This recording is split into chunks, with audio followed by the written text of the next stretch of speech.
নমস্কার বন্ধুরা, আশা করি আপনারা সবাই খুব ভালো আছেন। আর আপনাদের আশীর্বাদে আমাদের দিনগুলো বেশ মোটামুটি কাটছে। পাকুম আগের থেকে একটু ভালো আছে, কিন্তু আজকের আবার ভোরের বেলায় অনেকটা জ্বর এসেছিল। সকালে জ্বরটা মাপলাম, দেখলাম ওই 101 মতো জ্বর।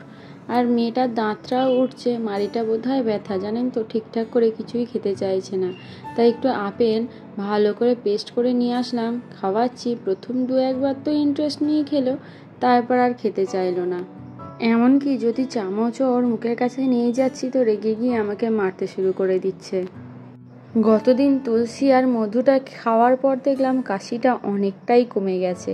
তাই আজকে আবার ওকে রেখে দিয়ে এসে তুলসী পাতা নিতে এলাম। ওই গাছটার থেকে দেখলাম এই নতুন গাছটাতে বেশ বড় বড় পাতা আছে, তাই এখান থেকেও কয়েকটা নিয়ে নিলাম। আজকে তো আবার মধু আর তুলসী পাতাটা খাওয়ার পরই না সঙ্গে সঙ্গে দেখলাম বমি করে দিল, আর বমির সাথে একটু সেলেসাও উঠেছিল। দুটো শাড়ির মধ্যে এই শাড়িটা প্রথম পছন্দ করলাম, কিন্তু পরতে গিয়ে একটু প্রবলেম হচ্ছিল, মানে একা একা ঠিকঠাক করে পরতে পারছিলাম না। তার কারণ পায়ের কুঁচি কাছেটা কেমন একটা গুটিয়ে গুটিয়ে যাচ্ছিল, আর ওপরে কেউ ছিল না যে যাকে বলবো যে একটু ঠিক করে দাও। সবাই ব্যস্ত ছিল, তাই শেষে আমি এই শাড়িটা পরে নিলাম। এটা না ম্যানেজেবল খুব শাড়িটা, আর খুব তাড়াতাড়ি পরা হয়ে যায়। খুব ইচ্ছা ছিল একটু তাড়াতাড়ি যাওয়ার, এই ধরুন 12টার মধ্যে ঢোকার, কিন্তু সত্যি কথা বলতে পাকুমের শরীরটা খারাপ, একটু ঘ্যান ঘ্যান করছিল। ও আমাকে একদমই ছাড়তে চাইছিল না, যার জন্য ওকে একবার থামিয়ে দিদার কাছে রেখে আবার ওপরে গিয়ে শাড়ি পরা, সাজা এইসব করতে করতে মোটামুটি 1:30 বেজে গেছে। আর এই দেখুন, পাকুমের ভাইয়ের জন্য এই আংটিটা নিয়েছি। বেরোনোর আগের মুহূর্তে অবশ্য পাকুমকে একবার ভাত খাওয়ানোর চেষ্টা করলাম, 2 গ্লাস নেওয়ার পর আর একদম নিতে চাইছে না। আর তা করতে করতে এই দেখুন ওর দাদু এসেছে। এই গোটা বছরটায় এত অনুষ্ঠান গেল, পাকুমের অন্নপ্রাশনের সময় পর্যন্ত বললাম চুলটা কালো করো, তখন করলো না। আর এখন দেখুন কোনো কোথাও অনুষ্ঠান নেই, কিচ্ছু নেই, চুল আর গোঁফটা কালো করে চলে এসেছে। আবার দেরি যখন হয়েই গেল, মামনিদেরগুলো থাক, কোকোদেরকে খাইয়ে দিয়ে তারপরে বেরোই, নাহলে ফিরতে ফিরতে আরও দেরি হয়ে যাবে। তাই ওদেরকে খাইয়ে দিয়ে অবশেষে আমরাই বেরোতে পারলাম। যাই, টোটো এখনও বলা হয়নি, স্ট্যান্ডে প্রচুর টোটো থাকে, কেউ না কেউ নিশ্চয়ই যাবে। আজকে বাবা আর যাচ্ছে না। আসলে কি বলুন তো, বাবার গল ব্লাডারে অপারেশন হওয়ার পর না, বাবা যে কোনো অনুষ্ঠান বাড়িতে খুব একটা খেতে চায় না। তাই আমি, মামনি আর পাকুমের বাবা আর সাথে আমার মা যাচ্ছে। আমার মাদের বাড়িতেও নিমন্ত্রণ ছিল, কিন্তু বাবা যাবে না, খালি মা যাচ্ছে। বোন যাবে, তবে ওর যখন টিফিন আওয়ার্স হবে তখন যাবে। পাকুমকে ভালো করে ওড়না আর টুপি দিয়ে ঢেকে নিয়েছি। একেই তো মেয়েটার জ্বর আসছে আর যাচ্ছে, ওষুধ খাইয়ে নিয়ে চললাম। আর যদি এই ঠান্ডা হাওয়া খায় তাহলে তো আরও দেখতে হবে না, শরীর খারাপ আরও বাড়াবাড়ি হয়ে যাবে। এমনিতেই মেয়েটা আবার চোখটা একটু ফুলে গেছে। এখন আর আমাদের জন্য কেউ খোঁজ নেয় না। পাকুম এসেছে, দেখুন পাকুমের কাকুরা সঙ্গে সঙ্গে চলে এসেছে পাকুমের খোঁজ নেওয়ার জন্য।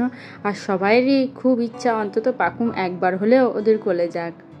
এসে দেখছি যার অন্নপ্রাশন সেই বেচারাই আর নেই এখানে, সে ঘুমিয়ে গেছে, আর তার মা গেস্ট অ্যাটেন্ড করছে।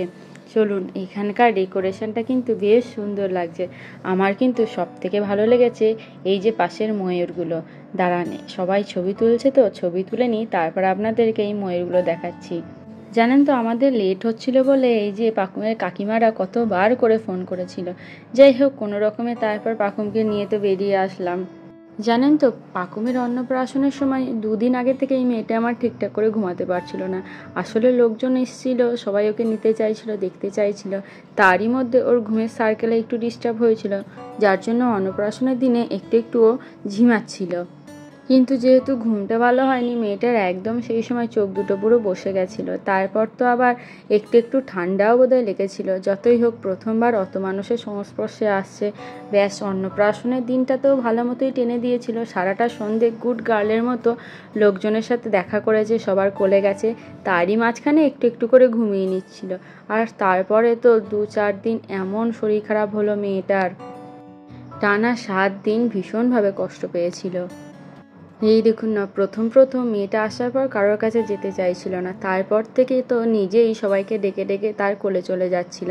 আসল ব্যাপার কি জানেন তো, ও না ভীষণ চালাক, সবার কোলে যাচ্ছিল আর বারবার হাত দেখিয়ে এই বেলুনগুলো দেখাচ্ছিল, যাতে ওকে বেলুনের কাছে নিয়ে যাওয়া হয়। এই দেখুন আজকেকার মেনু। আসলে আমাদের এদিকে জানেন তো, অন্নপ্রাশন বা যে কোনো আনন্দ অনুষ্ঠানে সাধারণত মাংসটা করা হয় না, মাছটাই বেশি প্রেফার করা হয়। আগে আমরা খেয়ে নিচ্ছি, এখন পাকুম ওর বাবার কাছে আছে, আমাদের খাওয়া হয়ে গেলে ওর বাবা খেতে বসবে। আর এতক্ষণ পর যার অন্নপ্রাশন, যাকে নিয়ে অনুষ্ঠান, তার ঘুম ভাঙলো, ঘুম ভেঙে সে নিচে এসেছে, কিন্তু তার ধুতি পাঞ্জাবি সব খুলে দিয়েছে। আসলে কি বলুন তো, বৃষ্টি হলেও না ওয়েদারটা না ভীষণ গরম। তাও তো ছেলেটা আমাদের শান্ত বাচ্চা, তাই তো এখানে যারা যারা আসছিল সবার কোলে সুন্দরভাবে যাচ্ছিল আর খেলা করছিল, কোনো কান্নাকাটি নেই। এমন কপাল জানেন, খাওয়া দাওয়ার পর এমন বৃষ্টি শুরু হলো আর আমরা বেরোতে পারলাম না। বৃষ্টি থামার পর বাড়ি ফিরতে বাজলো 5টা, আর তারপর আবার পাকুমকে ডাক্তারখানায় নিয়ে যেতে হতো। ঠিক বেরোতে যাব সেই সময় দেখছি আমাদের ওই কলটা ভেঙে গেল। আবার ছাদে গিয়ে স্টপ ককটা বন্ধ করলাম যাতে জলটা না নিচে নামে। ও মা, সেই সিস্টেমটাও দেখছি খারাপ হয়ে গেছে, তাই অনর্গল জল পড়ছে। বাবাকে চাবিটা দিয়ে আসলাম, বাবা হয়তো এতক্ষণে গিয়ে ওটা ঠিক করে দিয়েছে। আর এই দেখুন না, আজকে আবার বাইরের ওয়েদারটা ঠান্ডা বলে ভালো করে ওকে ঢাকা নিয়ে তারপর ডাক্তারখানায় এসেছিলাম। এখানে আসার পর আমরা প্রায় 45 মিনিট অপেক্ষা করেছিলাম। তারপরে ওই 7:20 দিকে ডাক্তারবাবু এলেন, আর আমাদের 2 নম্বরের নাম ছিল, তাই মোটামুটি 7:45-টার মধ্যে দেখানো হয়ে গেছে। এখান থেকে বেরিয়ে সোজা এসে গেছি পাকুমের দাদুর দোকানে। ওর দাদুর তো ডেকোরেটিংয়ের বিজনেস, তাই এই দেখুন না সুন্দর করে সব জিনিসপত্রগুলো সাজানো আছে। ও দোতলাতেও জিনিস আছে, অন্য কোনো দিন যদি যাই দোতলায় আপনাদেরকে দেখাবো। দুপুরের অত বৃষ্টির জন্য জানেন, আমার বোন আর আজকে অনুষ্ঠান বাড়িতে যেতে পারেনি। এমনকি ওর ল্যাবে এত কাজ ছিল যে ও বেচারি আজকে বাড়িতেও পর্যন্ত খেতে আসার টাইম পায়নি। তাহলে বন্ধুরা, আজকে কেমন তো ভিডিওটা এইটুকুই থাক। যদি ভালো লেগে থাকে তাহলে কিন্তু একটু কমেন্টে জানাবেন, সাথে একটা লাইকও করে দিয়েন। আর আমাদের চ্যানেলে প্রথম এসে থাকলে আমাদের চ্যানেলটা সাবস্ক্রাইব করে আমাদের পাশে থাকার একান্ত অনুরোধ রইল।